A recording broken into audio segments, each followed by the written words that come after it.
evening and welcome to Ignite News on 6 at 6. It's Thursday, July 3rd, 2025. I'm Rihanna Nikram. Thanks for joining us. Here are the headlines. More than 50,000 Guyanese are now closer to owning a home. GlobalTT's Dream Destinations 2025 offers Guyanese travelers more access to sun, sea, and global adventures.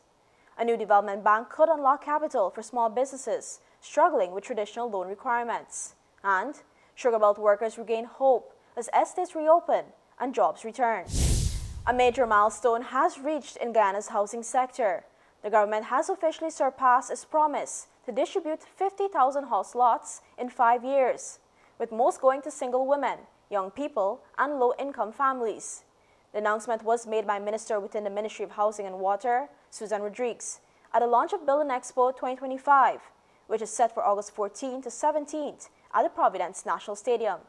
The numbers shared by the minister are impressive. We have accomplished the target that we set ourselves for these 5 years of distributing 50,000 house lots and thousands of homes to ordinary Guyanese, especially women, single women who have been the beneficiary of 47% of our entire allocations. 54% of all of the allocations made have been allocated to young people between the ages of 21 and 35. And 90% of those 50,000 lots went to low-income families. This is the legacy of the housing sector under President Irfan Ali. The update comes as Building Expo 2025 gears up to spotlight housing innovations, community development, and infrastructure progress across all 10 regions. With more than 50,000 families now on the path to home ownership, the government says it's about more than just hitting numbers. It's about giving Guyanese a real place to call home. The government of Guyana has confirmed that Exxon has officially relinquished 20% of the Starbrook block, returning more than 2,500 square kilometers of offshore acreage to the state. The Ministry of Natural Resources, working with the Guyana Geology and Mines Commission, says the handover follows a full review of Exxon's relinquishment proposal and final legal compliance under the Starbrook block license renewal. The returned acreage excludes areas with oil production, discoveries, or ongoing appraisal work. Under Guyana's Petroleum Activities Act, companies are required to give up non-commercial sections of their blocks. Since 2015, the Starbrook block has seen numerous oil finds. Exxon, along with its partners Hess and CNOOC, has submitted updated data and discovery maps to support the relinquishment process. Authorities say they'll continue to enforce all requirements under national law and international best practices as exploration continues in one of the world's most closely watched offshore basins. The full Starbrook block spans approximately 26,800 square kilometers offshore Guyana. Global Tours and Travel, GlobalTT Guyana, has officially launched its most ambitious tourism initiative to date, Dream Destinations 2025, a summer campaign promising an unmatched range of vacation experiences for Guyanese travelers. The announcement was made during a media briefing held this morning at the Royal International Hotel in Georgetown, where 2 new destinations were launched, Mexico and the Dominican Republic. The event brought together travel industry stakeholders, members of the media, and tourism enthusiasts eager to learn more about the company's expansive plans. According to GlobalTT Guyana, the packages highlight some of the world's most scenic coastlines, culturally rich cities, and entertainment-filled locations, offering travelers a range of options from relaxing getaways to high-adventure escapes. The campaign is expected to appeal to a wide range of travelers, from families and couples to solo explorers, seeking quality, affordability, and convenience in international travel. The company's Chief Executive Officer, Wainwright Artisan, said the packages are inclusive and targets travelers from every niche. We're targeting everyone, whether it's individuals, couples, families, groups, whoever wishes to take this opportunity, we are ready and prepared. Ambassador to Mexico and Guyana, Mauricio Vizcaino Crespo, said there has been an increase of travelers to major destinations in Mexico. He noted that while Guyanese nationals require a visa to Mexico, the process is currently being expedited, taking as little as 48 hours, especially for travelers within the United States, Canada, or Schengen visa. We're very happy to see that more and more Guyanese are traveling to Mexico, particularly to our Caribbean side, because of course we're also a Caribbean country, though we have also a Pacific side, Atlantic, and but anyways, we're very happy that travel agents here are interested in showcasing what we have to offer in Mexico beyond that Caribbean side. So that being said, and complementing what you were saying regarding the how's Mexico ranking in terms of international tourism, Mexico is the 6th top destination in the world. We are above China, the United Kingdom, Germany, and Japan in number of tourists. We have 45 million tourists every year, and that's just the figure for last year. In terms of the passengers carried on major domestic routes, we have an inner flow of 20.2 million people moving around. Diplomat at the Embassy of the Dominican Republic in Guyana, Joel Encarnacion Bernabel, boasted about exciting experiences which await travelers when they visit the destination, highlighting that travelers from Guyana do not need a visa to visit. The Dominican Republic basically is 2 hours and 20 minutes away from Guyana with direct flight via Sky High Dominicana. We have 8 airports, international airports in our country, and Punta Cana is one of the tourist, the most tourist part in our country. Just Punta Cana is holding basically 5 million tourists a year visiting our country. But I do have some notes here that the Dominican Republic offers a unique blend of experiences for every kind of traveler. From the beaches of Punta Cana to the height of Pico Duarte, the highest mountain in the Caribbean. Visitors can explore the sand dunes of Bani, the colonial charms and modern energy of Santo Domingo, the first city in the Americas. In a major development for the local tourism sector, the company also announced a new partnership with Carnival Cruise Line, one of the world's leading cruise operators. This collaboration will allow Guyanese travelers to access exclusive cruise packages and promotional rates, marking a significant step forward in connecting the local market with global travel opportunities. More details about the destinations and booking options will be available through GlobalTT Guyana's website in the coming days. Guyana's 2025 general and regional elections are on the horizon, and the Georgian Chamber of Commerce and Industry, GCCI, is stepping up its focus on electoral integrity and public education. GCCI President Cathy Smith recently met with representatives from the International Institute for Democracy and Electoral Assistance, also known as International IDEA. The team included Ambassador Marcelo Varela Eresheva, Program Manager, and Junior Paul Chandrapal, Program Officer. The meeting focused on a European Union-funded program that supports voter education and fair electoral processes in Guyana. Among the initiatives discussed were handbooks and videos designed for all voters, including people with hearing and visual impairments. International IDEA is also planning training sessions for journalists and election observers, with all educational material being reviewed by GCOM for accuracy. President Smith, in return, shared updates on the Chamber's move to establish its own observer group and expressed interest in collaborating on training. She reaffirmed GCCI's commitment to free, fair, and transparent elections and stressed the importance of timely and credible results. The meeting highlighted a shared goal to build public trust through education, transparency, and active citizen engagement. When we return, a new development bank could be the game changer for small businesses. Plus, a $178 million court opens in Region 2. Stay with us.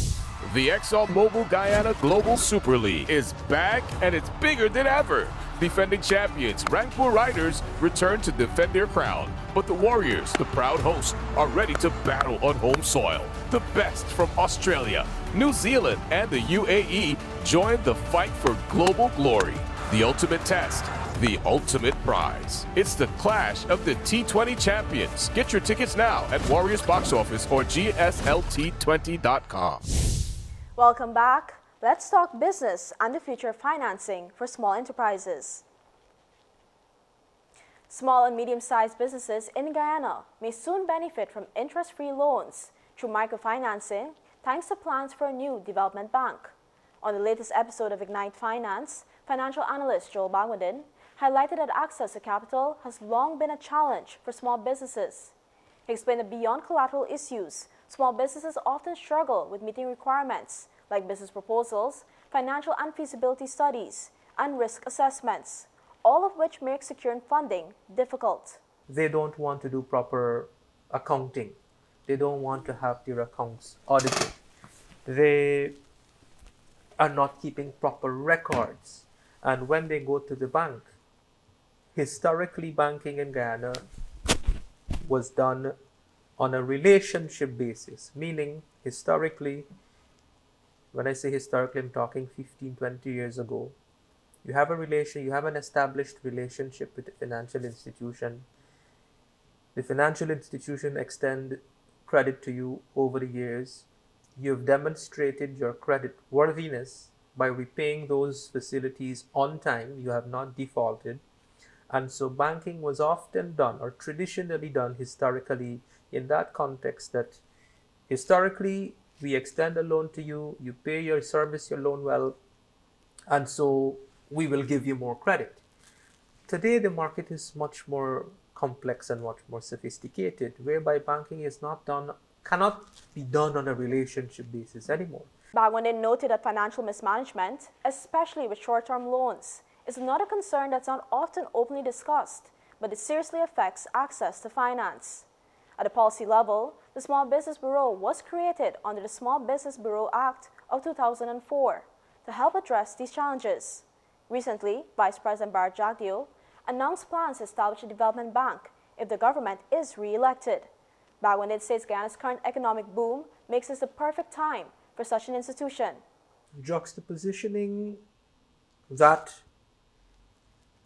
commitment to establish a development bank that would provide interest-free financing, and what does it mean for small businesses? It is important to juxtaposition that with what I have seen, with some key indicators that I've seen, bearing in mind all that I've said just now. What is the state of the business, small and medium-sized business sector in Guyana? What is the state? And when I say what is the state, how that sector, which is an important part of it, which plays an important role in our economic development, how has that sector fared or thrived in the last 5 years? The financial analyst was optimistic that this would greatly assist small and medium-sized enterprises and bring an ease to challenges they face. From big financial moves to major judicial milestones, a new court now stands tall in Region 2. Justice delivery in Region 2 has received a major boost with the commissioning of a brand new magistrates court and living quarters in Anna Regina. The $178.2 million facility was officially opened yesterday and includes a modern courtroom, magistrates' chambers, accommodations for magistrate and court clerk, washrooms, and a designated parking area. Constructed by Sitar Mohammed and Son Construction with engineering consultancy by Calitech Inc., the court is part of the government's wider efforts to modernize judicial infrastructure nationwide. With this development, Region 2 will now benefit from the presence of 2 resident judges. The commissioning ceremony was attended by key judicial and government officials, including Attorney General and Minister of Legal Affairs, Senior Counsel Anand Lal, Chancellor of the Judiciary Justice Yonet Cummings Edwards, Chief Justice Roxanne George, and Regional Chairperson Vilma De Silva. Minister Nanwal stressed the government's commitment to equitable access to justice across the country, knowing that rural regions must not be left behind. He said the new court reflects a broader transformation taking place across Guyana, where improved public services, including in health, education, and law, are reaching even the most remote communities. Meanwhile, Guyana's aviation sector is also taking off, literally, with a brand new airstrip in Mahaika. The new airstrip was commissioned yesterday in the farming community of Handsome Tree, Mahaika Region 4, by Air Services Limited. The project promises to transform access, efficiency, and economic prospects for the region. Public Works Minister Bishop Juan Ejil, who holds responsibility for the aviation sector, joined company executives for the ribbon-cutting ceremony and spoke passionately about the significance of this investment. Quote, "What was once just a plan, a drawing, an idea, has now become a reality that will bring deep economic benefits, reduce cost and time, and improve efficiency for farmers and operators alike." Minister Ejil noted that the project had been years in the making and commended the persistence of Air Services Limited and the support of various agencies in getting the necessary approvals to move the project forward. He emphasized that the government remains committed to enabling progress, especially in areas where it brings direct benefits to communities. The Ministry of Human Services and Social Security has officially launched a new digital system designed to modernize the delivery of social services across Guyana. The Beneficiary Registry and Document Management System, or BRDMS, aims to streamline and digitize administration of programs such as old age pensions, public assistance, and disability support. Funded by the Inter-American Development Bank at a cost of US $1.22 million and developed by Synergy International Systems, Inc., the platform promises greater efficiency, transparency, and accountability in the ministry's operations. Speaking at the launch, Minister Dr. Vindya Prasad described the initiative as a transformative step forward. We have, as we say, taken the bull by the horns and confronted what we wanted to do by incorporating not only ICT, but also AI. Using newer technologies like geospatial technologies, looking at how we can also use things like crowd voicing, but creating a radical, revolutionary, transformational system that will now manage our information. And we're working on the offline application because we're looking at the terrain of Guyana to make sure that wherever someone is, their information could be transmitted. We're to a central server, and then that application process commences. Coming shortly after this would be persons who experience family violence, persons who are survivors of trafficking, and persons who are utilizing our child protection systems and our WIN program training. I'm very proud to have been part of this. I'm very thankful to the government to have allowed the bank to be strategic partners for the implementation of this strategic transformation. Today we mark an important step, but we're ready also to support for the future and making sure that those things that we conceptualized when we were thinking about the future state actually become a reality. For the Inter-American Development Bank, is really a privilege to join the government and the Ministry of Human Services in this journey. That marks the launch of a new management information system for the ministry.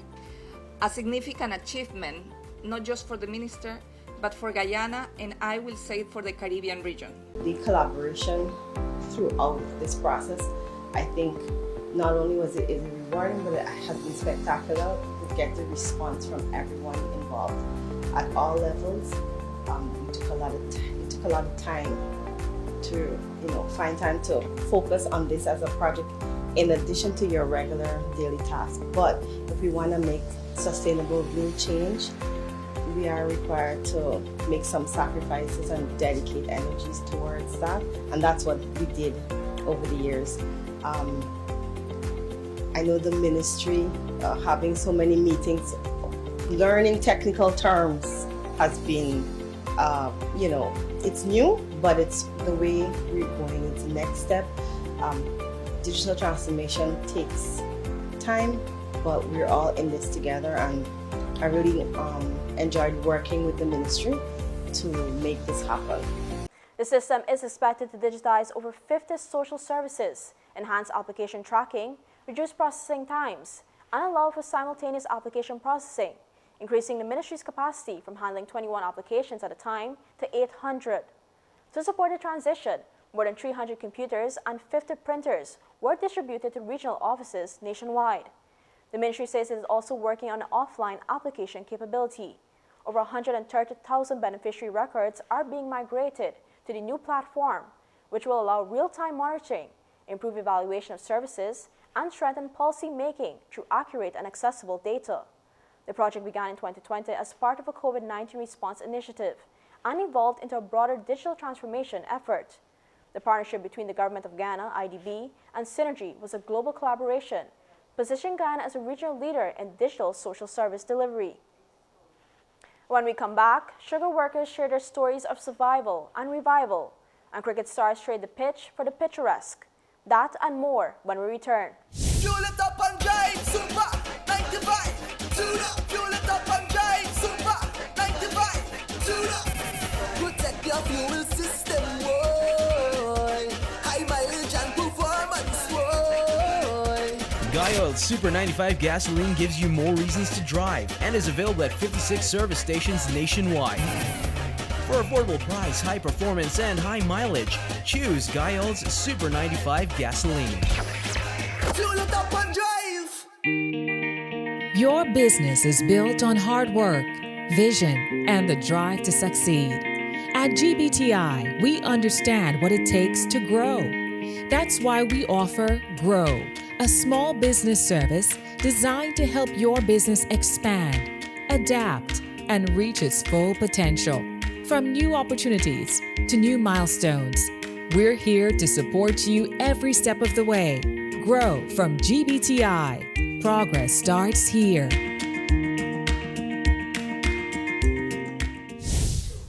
You're watching Ignite News on 6 at 6. Thanks for staying with us. Let's turn to jobs, pride, and the bittersweet return of Ghana's sugar belt. 5 years ago, many in Ghana's sugar belt were out of work and struggling after the closure of several sugar estates under the former APNU AFC administration.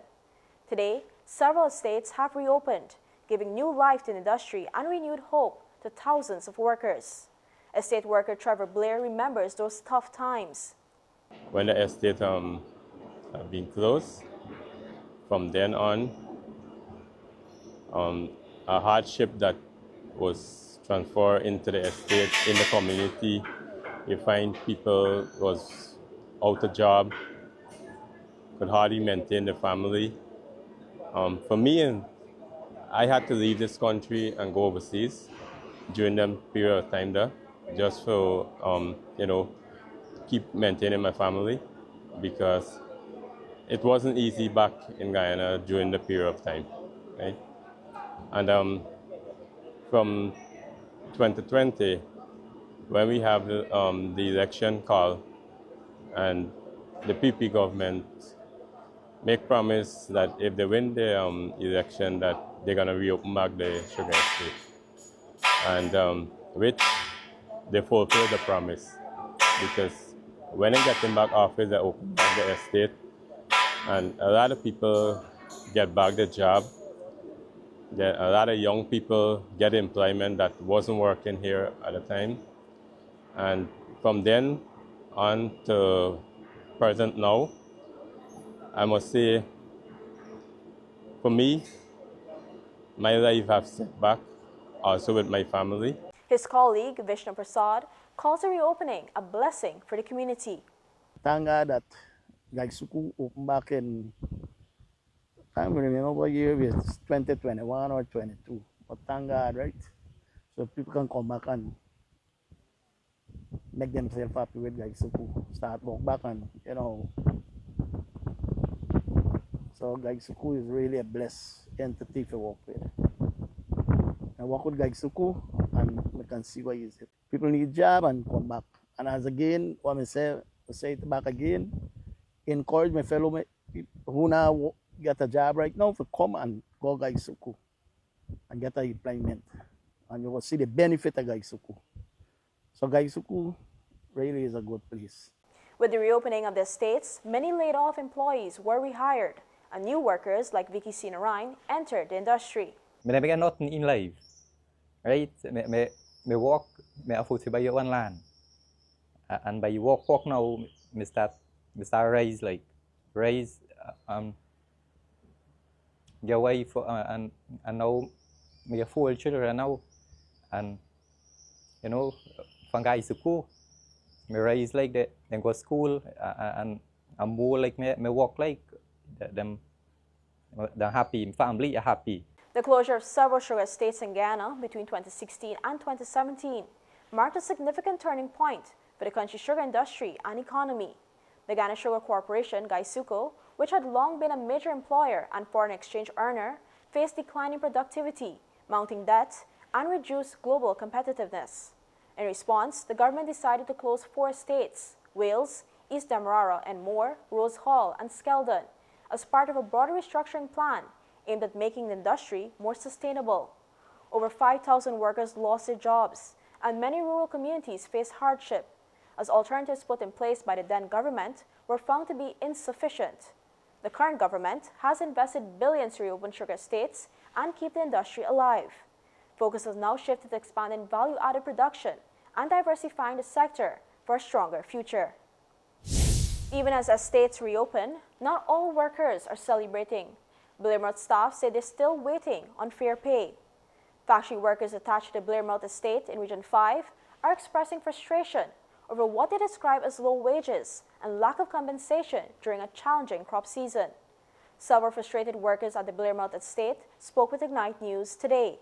Alia Dick, a cleaner and single mother, broke down the harsh financial reality she faces on a weekly basis.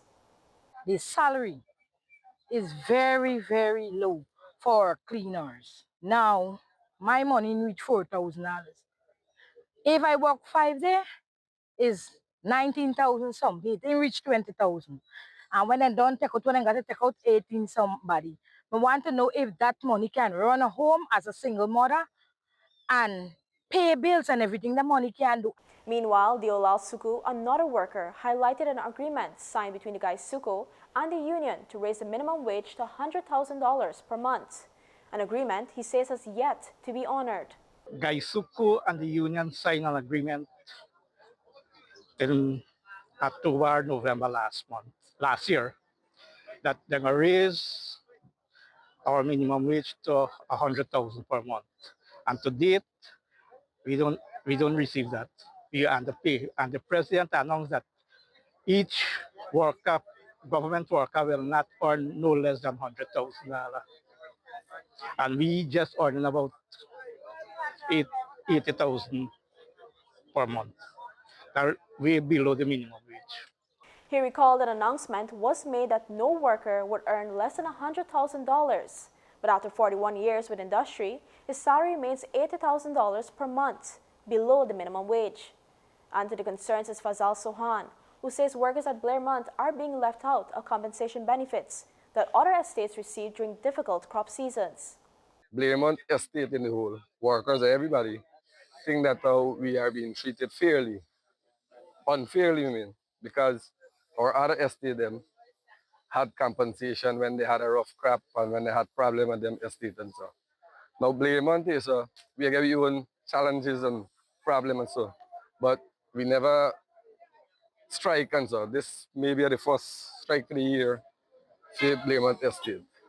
Them other estate now, them a strike and so and still them get compensation.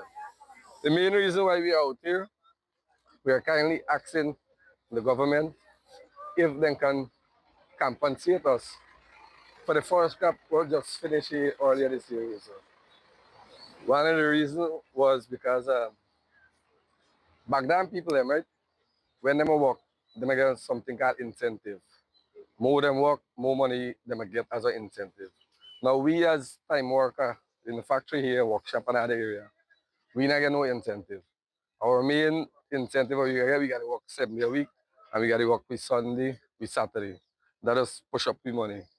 Now this last couple of finishes, we had plenty rainfall. And because of the rainfall, the canes them not come into the factory how you normally used to come, right? So what happened is we had enough NR not required, meaning we not get work, we only get work for 4 days, 5 days a week. Now we not get nothing like incentive, so we can go and work back within the 5 days now to make back with money where we normally supposed to make during the week. So as we are out here, so now we are trying to ask the government if they can help us out, give a little compensation. The workers are calling on the Minister of Agriculture to visit the estate and listen to their concerns. In sports, cricket is going beyond the stadium in a big way. The ExxonMobil Ghana Global Super League T20, or GSL T20, is turning up the excitement by taking the game into the heart of Ghana's landscapes and communities. In a first-of-its-kind initiative, cricket stars will go on regional tours, exploring ecotourism spots, cultural landmarks, and connecting with locals. It all kicks off with a visit to the breathtaking Kaitro Falls. Later, the Rangpur riders will head to Region 7, where they'll cruise along the Essequibo River and visit Baganara Island. Meanwhile, the Central Stags will cycle through Georgetown, taking in heritage sites and sampling local cuisine. Over in Region 6, the Hobart Hurricanes 11 will enjoy a bird-watching trip along the Kanji River, meet fans, and join in traditional fishing. Also in Region 6, the Ghana Amazon Warriors return to their roots, visiting New Amsterdam and Albion, and even playing cricket with the Berbice All-Stars. The Dubai Capitals will explore Region 9, diving into indigenous culture and making a stop at Kumu Falls. Romario Samru, part of the GSL T20 team, says his effort is about blending cricket with culture and nature and showing the world that Ghana is more than just a tournament host. These tours will run during the first 2 weeks of July, leading up to the GSL T20 tournament from July 10th to the 18th, with global super concerts also on the schedule. Those interested can buy tickets at GSL's Camp Street box office or online at gslT20.com. For the first time ever, Ghana will compete in archery at the Junior Pan American Games. Archery Ghana has confirmed its participation in the recurve men's category at the Games, which will be held in Asuncion, Paraguay from August 9th to the 23rd.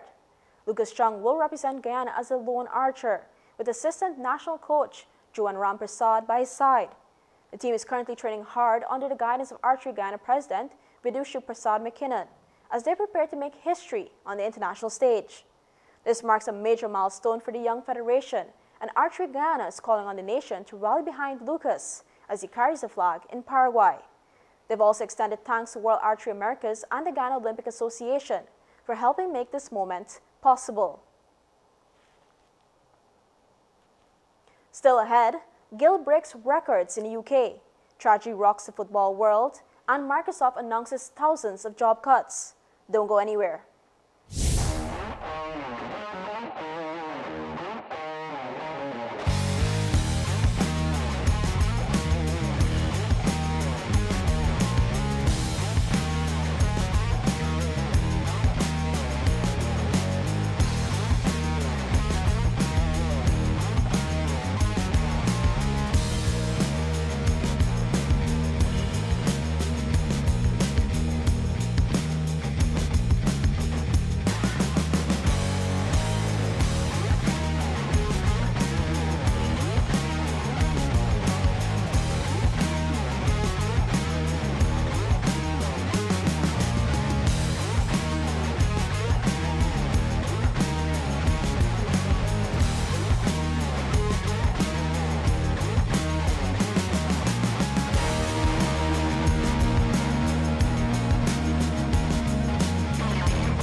Welcome back. Let's turn now to international headlines, shaking up sports, business, and politics.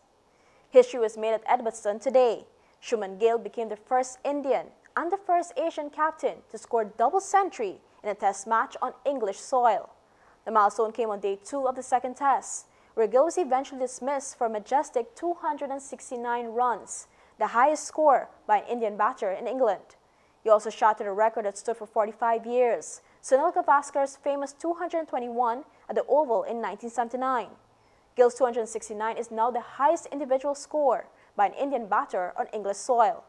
The young skipper brought up his maiden test double in 100 in style, a single pulled off Josh Tongue to define leg after facing 311 deliveries. With that knock, he joins an elite group of Indian captains, including Patawadi, Gavaskar, Tendulkar, and Dhoni, who scored double centuries in tests. Only Virat Kohli has more, with 7 double centuries as captain. En route to his 269, Gill smashed 21 fours and 2 sixes and became just the 3rd Indian to score double ton in England after Gavaskar and Dravid. Truly a knock for the ages and a new name etched in the history books.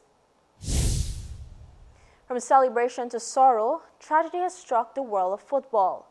Liverpool and Portugal forward Diogo Jota and his brother Andre Silva have died in a car crash in northwestern Spain. Spanish police say the 28-year-old's Lamborghini veered off the highway near Zamora around 12:30 this morning. The vehicle reportedly burst into flames and flipped onto the median. Investigators suspect a burst tire during overtaking may have caused the crash. Jota had just married his longtime partner in June and leaves behind 3 young children. Tributes are pouring in from across the globe. Cristiano Ronaldo posted, "It doesn't make sense. You'd only just got married." Jota joined Liverpool in 2020, scoring 65 goals in 182 appearances. He was instrumental in helping the Reds win the Premier League in 2023, the FA Cup in 2022, and back-to-back League Cups, including the most recent in 2024. He also famously scored in last season's derby win over Everton. Before Liverpool, Jota played for Pacos de Ferreira and Wolves, where he remained a fan favorite. Wolverhampton today said, "We're heartbroken. Diogo was adored by fans and cherished by all who worked with him." His brother Andre was a professional footballer as well, playing in Portugal's second division with Penafiel. The Portuguese Football Federation called their deaths irreparable losses and said they will be remembered as champions. Jota made 49 appearances for the Portuguese national team and helped secure 2 UEFA Nations League titles.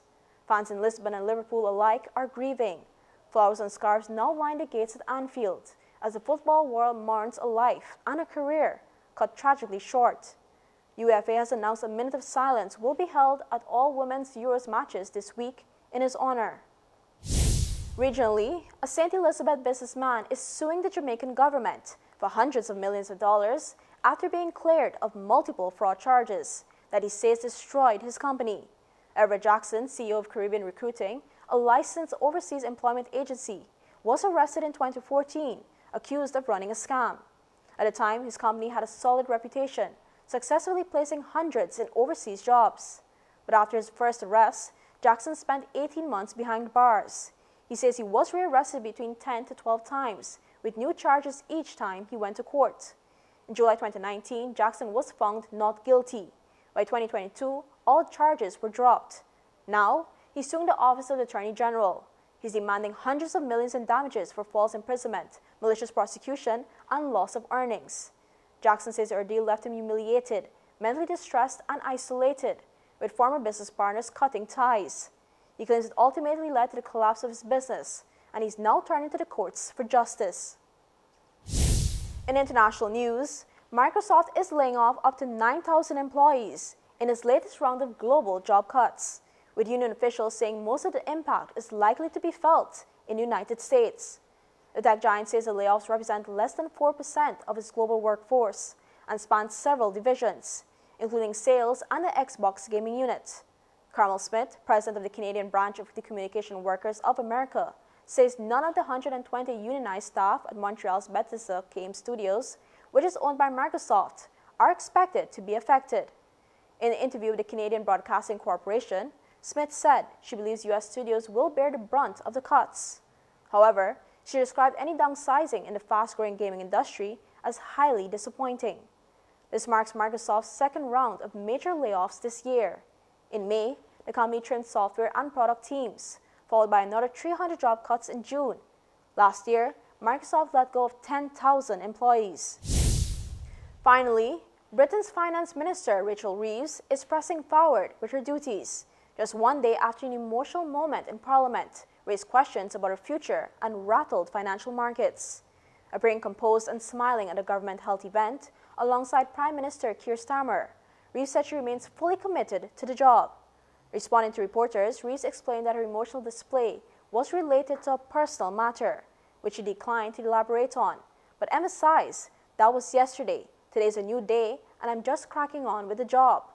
Her tearful moment came at the end of a difficult week for the new government, which was forced to abandon major welfare reform plans. The reversal has left a significant gap in the budget and put pressure on the government's fiscal credibility. The announcement led to a dip in the pound and a spike in borrowing costs, as concerns grew that Reeves might be replaced as Chancellor. But today, Reeves stood firm, saying she's proud of what she's delivered so far. Prime Minister Starmer also offered full support, saying he and Reeves would continue to work in lockstep for years to come. And that's all for this edition of Ignite News on 6 at 6. For more stories, visit ignitenews.com or follow us on social media. Thanks for watching. I'm Rihanna Nikram. See you tomorrow for more Ignite News.